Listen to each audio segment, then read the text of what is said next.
அஸ்ஸலாமு அலைக்கும் வரஹ்மத்துல்லாஹி வபரகாத்துஹு. இந்த ரமலானுடைய கடைசி நேரத்தில் இருக்கக்கூடிய நாம் லைலத்துல் கத்ர் இரவு சம்பந்தமாக சென்ற வீடியோவில் லைலத்துல் கத்ர் இரவு எப்போ வரும் அப்படிங்கிற ஒரு சில விஷயத்தை நாங்கள் பார்த்துருந்தோம். இந்த லைலத்துல் கத்ர் இரவுக்கு என்று சொல்லி விசேஷமாக ஏதாவது அமல்கள் உண்டா, அந்த லைலத்துல் கத்ர் இரவுல விசேஷமாக இருக்க வேண்டிய ஏதாவது துவாக்கள் உண்டா அப்படிங்கிற ஒரு கேள்வியை ஒரு சகோதரர் கேட்டிருக்கிறாரு. பொதுவாக லைலத்துல் கத்ர் இரவு என்கிறத பற்றி அல்லாஹ் சுப்ஹானஹு வ தஆலா திருக்குர்ஆன்ல சொல்லும்போது இன்னா அன்ஸல்னாஹு ஃபீ லைலத்துல் கத்ர், இந்த லைலத்துல் கத்ர் இரவுல நாங்கள் திருக்குர்ஆனை அருளினோம் அப்படின்னு சொல்றான். அந்த லைலத்துல் கத்ர் இரவு என்றால் என்ன? கைரு மின் அல்ஃபி ஷஹர், அது 1000 மாதங்களை விட சிறந்தது அப்படி என்று அல்லாஹ் தஆலா சொல்லிட்டு அந்த இரவுல மலக்குமார்களும் ரூஹி என்று சொல்லக்கூடிய ஜிப்ரீல் அலைஹிஸ்ஸலாத்து வஸ்ஸலாம் அவர்களும் வருகை தருகிறார்கள். சாந்தி நிலவி இருக்கும், சலாமுன் ஹிய ஹத்தா மத்லஇல் ஃபஜ்ர். அந்த லைலத்துல் கத்ர் இரவு என்பது விடியற்காலை பொழுது உதயமாகும் வரை இருக்கும் என்று அல்லாஹ் சுப்ஹானஹு வ தஆலா அந்த அத்தியாயத்தில் சொல்லி காட்டுறான். அதே மாதிரி சூரத்துல் பக்ராவில் அல்லாஹ் தஆலா சொல்லும்போது ஷஹ்ரு ரமலான் அல்லதி உன்சில ஃபீஹில் குர்ஆன், இந்த ரமலான் மாசத்துல தான் குர்ஆன் அருளப்பட்டது அப்படிங்கிறான். அப்ப அங்க குர்ஆன் அருளப்பட்டது ரமலான் மாசத்துலங்கிறான், இங்க குர்ஆன் அருளப்பட்டது லைலத்துல் கத்ர் இரவுலங்கிறான். எனவே இந்த லைலத்துல் கத்ர் இரவு என்பது ரமலான் மாசத்துல தான் இருக்குது. அதே மாதிரி சூரத் தஹ்ல் அல்லாஹ் தஆலா இன்னா அன்ஸல்னாஹு ஃபீ லைலத்தின் முபாரக்கா, அருள் பொருந்திய இரவில் இந்த குர்ஆனை இறக்கினோம் அப்படிங்கிறான். அந்த அருள் பொருந்திய இரவு வேறு ஒரு இரவு அல்ல, இந்த லைலத்துல் கத்ருடைய இரவு தான். அதை நான் முதல் ஓதி காட்டின அந்த வசனத்துல கைரு மின் அல்ஃபி ஷஹர், 1000 மாதங்களை விட சிறந்தது என்கிறான். இப்போ அருள்ங்கிறது என்னன்னா பரக்கத் அப்படிங்கிறது என்னென்றால், இப்போ ஒருத்தர் சாப்பாட்டை 4 பேர் சாப்பிட்டோம்னு சொன்னா நம்ம என்ன சொல்லுவோம்?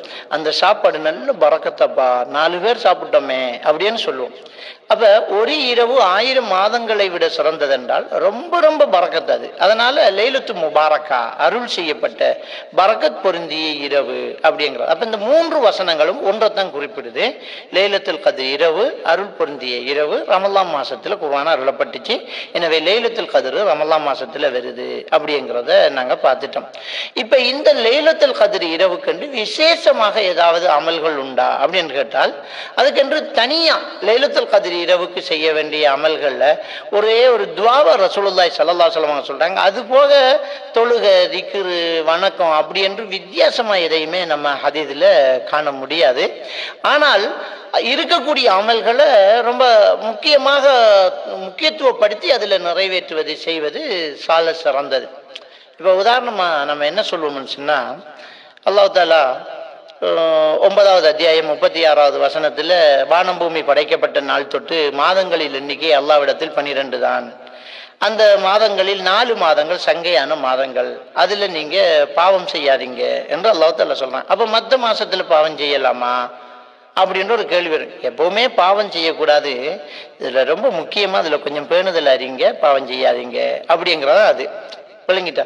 அப்ப எப்பவுமே ஒரு விஷயத்தை அழுத்தம் கொடுத்து சொல்றதுங்கிறது அதுக்கென்று ஒரு முக்கியத்துவம் இருக்கிறதுனால தான் அது சொல்லப்படுது. இப்ப கூட்டத்துக்கு எல்லாருமே வந்தாங்க, முஹம்மதும் வந்திருந்தார் அப்படிங்கிற எல்லாரும் இருக்கும்போது அவருமா அதுக்குள்ள வருவாரு. தனியா விசேஷமா அவர் வந்ததை தனியா சொல்லணும் இல்லையா, அப்படி நம்ம சொல்லுவோம். அப்ப லைலத்துல் கத்ர் இரவுல அமல் செய்தது என்றால் வேறையாக அதுக்கென்று ஒரு அமல். எப்பவுமே இரவு நேரத்து வணக்கங்கள், கியாமுல் லைல். அப்ப இந்த கியாமுல் லைல்ங்கிறது நபிகள் நாயகம் ஸல்லல்லாஹு அலைஹி வஸல்லம் அவர்கள் ரமலானிலும் சரி ரமலான் அல்லாத காலத்திலேயும் சரி 11ஐ விட அதிகமா தொழல அப்படின்னு ஆயிஷா நாயகி சொல்றாங்க. அதைத்தான் நம்ம நல்ல ஒரு நீண்ட நெடிய ருக்கு சுஜூதுகளாக அந்த நாளையில நம்ம அமல் செய்வோம். அதே மாதிரியாக நம்ம குர்ஆனை ஓதுவோம், திக்ருகளை செய்வோம், தர்மங்கள் செய்வோம். இப்படியாக இந்த அமல்களை நாங்க இந்த லைலத்துல் கத்ர் இரவுல நாங்க செய்யும் போது அதனுடைய பாக்கியங்களை நாங்க என்ன செய்யலாம், பெற்றுக்கொள்ளலாம். இதுல முக்கியமான ஒரு விஷயம் என்னன்னு சொன்னால், பிதஅத்தான முறைகள் அமல்களை செஞ்சா எல்லாமே பாழா போய்த்திரும். ஏன்னா நபிகள் நாயகம் ஸல்லல்லாஹு அலைஹி வஸல்லம் அவங்க என்ன சொல்றாங்க, மன் அஹ்தஸ ஃபீ அம்ரினா ஹாதா மா லைஸ மின்ஹு ஃபஹுவ ரத்துன், இந்த மார்க்கத்தில் இல்லாத ஒன்றை யாராவது செய்தால் அது நிராகரிக்கப்படும், ஏற்றுக்கொள்ளப்படாது. மன் அஹ்தஸ ஃபீ அம்ரினா ஹாதா மா லைஸ மின்ஹு ஃபஹுவ ரத்துன். இதுல இல்லாத செய்யும் போது அது நிராகரிக்கப்படும். இன்னொரு ஹதீஸ்ல லைஸ அலைஹி அம்ருனா, எங்களுடைய கட்டளை இல்லாத ஒரு விஷயத்தை நீங்க செஞ்சிட்டீங்கன்னு சொன்னா அது நிராகரிக்கப்படும் அப்படின்னு இன்னொரு ரிவாயத் வருது. அப்ப அல்லாஹ் ரசூலுடைய கட்டளை அவங்க வழிகாட்டியது இல்லாம நாங்களா ஒன்று செய்யும் போது அது நிராகரிக்கப்படுது. அப்ப இன்னைக்கு என்ன செய்யறாங்கன்னா, ராத்திபு அந்த நாளையில திக்ரு செய்யறது, கூட்டாக இருந்து தௌபா செய்யறது, ஒருத்தர் துவாக்கு இன்னொருத்தர் ஆமீன் சொல்றது, இதெல்லாம் நபிகள் நான் ஸல்லல்லாஹு அலைஹி வஸல்லம் செய்யல. ஆனா கண்டிப்பா நாங்க தௌபா செய்வோம், அல்லாஹ் கிட்ட பிரார்த்தனைகள்ல ஈடுபடுவோம், தொழுவோம். இது ரொம்ப முக்கியமான ஒரு விடயம். அதுபோக இந்த துவாக்களை எப்படி செய்யறது, எங்க செய்யறது அப்படின்னு சொன்னா, குறிப்பாக தொழுகையில துவா கேட்கறது ரொம்ப சிறப்புக்குரியது. தொழுகையில நம்ம 2 இடத்துல துவா செய்யலாம். ஒன்று சுஜூதுல நாங்க துவா செய்யலாம், இன்னொன்று அத்தஹியாத்துக்கு பிறகு நாங்க என்ன செய்யலாம், துவா செய்யலாம். ருக்குல துவா செய்யக்கூடாது. ஏன்னா ருக்குவை பொறுத்த வரைக்கும் நபிகள் நான் ஸல்லல்லாஹு அலைஹி வஸல்லம் அவங்க சொன்னாங்க, அல்லாஹ்வை தஅலீம் பண்ற இடம் தான் அது, தஅலீம் தான் பண்ணணும், துவா செய்யக்கூடாது. அது சுப்ஹான ரப்பியல் அலீம், சுப்ஹான ரப்பியல் அலீம் என்று சொல்றது, சுப்ஹுன் குத்தூசுன் ரப்புனா ரப்புல் மலாயிகத்து வர்ரூஹ்ங்கிறது, இது மாதிரியான திக்ருகள் நிறைய ஹதீஸ்கள் வருது, அதை நம்ம செய்வோம். அப்ப ருக்குலையும் சுஜூதிலையும் குர்ஆன் ஓதுவதை விட்டு நான் தடுக்கப்பட்டேன் என்று ரசூலுல்லாஹ் சொன்னாங்க. அப்ப குர்ஆனை ஓதக்கூடாது, ருக்குலையும் சுஜூதிலையும் குர்ஆன் ஓதக்கூடாது. தஅலீம் பண்றது ருக்குல இருக்கும், சுஜூதுல துவா கேட்க சொல்றாங்க, நிறைய நம்ம துவா கேட்கலாம். அப்ப சுஜூதுல வச்சு சுப்ஹான ரப்பியல் அலா சுப்ஹான ரப்பியல் அலான்னு நம்ம வேண்டிய துவாக்களை நாங்க கேட்கலாம். ஆயிஷா ரலியல்லாஹு தஆலா அவங்க கேட்கிறாங்க, யா ரசூலல்லாஹ், இன்னைக்கு ரமலான் உடைய லைலத்துல் கத்ர் இரவு அப்படிங்கிறது எனக்கு தெரிஞ்சா நான் என்ன துவா கேட்க அப்படிங்கிறாங்க. அப்ப நபிகள் நாயகம் ஸல்லல்லாஹு அலைஹி வஸல்லம் ஒரு அழகான ஒரு துவாவை சொல்லி கொடுக்குறாங்க. கண்டிப்பா நீங்க யோசிச்சு பாருங்க, அவங்களுக்கு குழந்தை இல்லை, ஆயிஷா நாய்க்கு குழந்தை இல்லை, நபிகள் நாயகம் ஸல்லல்லாஹு அலைஹி வஸல்லம் அவர்களுக்கு ஆண் குழந்தை இல்லை, அவருக்கு வேற கல்யாணத்துல குழந்தை இருந்தாலும் ஆண் குழந்தை இல்லை. அப்ப நல்லதா போச்சு, அப்படி லைலத்துல் கத்ர் இரவுல நீ துவா கேட்கிறான் ஒரு ஆம்பளை பிள்ளைகளுமா அப்படின்னு ரசூலுல்லாஹ் சொல்லல. அதை விட முக்கியமானதை சொல்றாங்க, அல்லாஹும்ம இன்னக அஃபுவுன் துஹிப்புல் அஃபுவ ஃபஅஃபு அன்னி, யா அல்லாஹ் நீ மன்னிக்க கூடியவன், மன்னிப்பதை விரும்பக்கூடியவன், என்னை மன்னித்து விடு யா அல்லாஹ், இதை கேளுங்கிறாங்க. அப்ப லைலத்துல் கத்ர் இரவு அப்படிங்கிற அந்த நாளை, ஒற்றைப்பட்ட இரவுகளை நாங்க செய்யக்கூடிய அமல்களை நம்முடைய சுஜூதிலையும் அத்தஹியாத்து ஓதினத்துக்கு பிறகும் நாங்க அதிகமாக கேட்கக்கூடிய துவாக்களாக, அல்லாஹும்ம இன்னக அஃபுவுன் துஹிப்புல் அஃபுவ ஃபஅஃபு அன்னி, இந்த துவாவை நாங்க அதிகமாக கேட்டுக்கொள்வோம். இது நபிகள் நாயகம் ஸல்லல்லாஹு அலைஹி வஸல்லம் அவர்கள் கற்றுத்தந்த ஒரு துவா, கருத்து ஆழமுள்ள ஒரு துவா. யா அல்லாஹ் நீ மன்னிக்க கூடியவன், மன்னிப்பதை விரும்பக்கூடியவன், என்ன மன்னிச்சுடு யா அல்லாஹ்.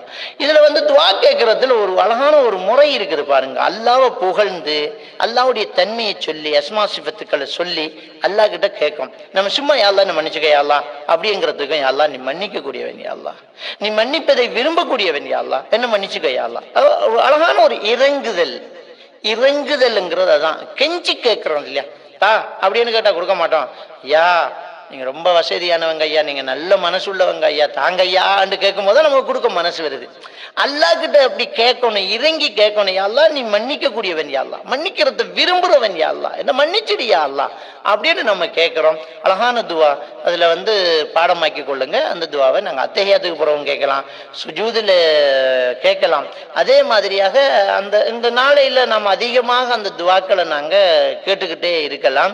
இந்த துவா ரொம்ப பொறுமதியான துவா. இது போக நமக்கு தேவையான ஏனைய துவாக்கள் இன்றைய சூழ்நிலையை பொறுத்த வரைக்கும் தெரியும், நம்ம எவ்வளவு நெருக்கீட்டுக்குள்ளா இருக்கிறோம். அந்த நெருக்கீடுகள்ல இருந்து ஒரு விடுதலைக்காக வேண்டியும், இஸ்லாத்துக்கு எதிரான சூழ்ச்சிகளை எல்லாம் அல்லாஹ் தவிடுபொடியாக்கி விடணும் என்றும், நம்ம இஸ்லாத்தை கேவலப்படுத்தக்கூடியவர்களை கேவலப்படுத்தியா அல்லாஹ் என்று நாம துவா கேட்கணும்.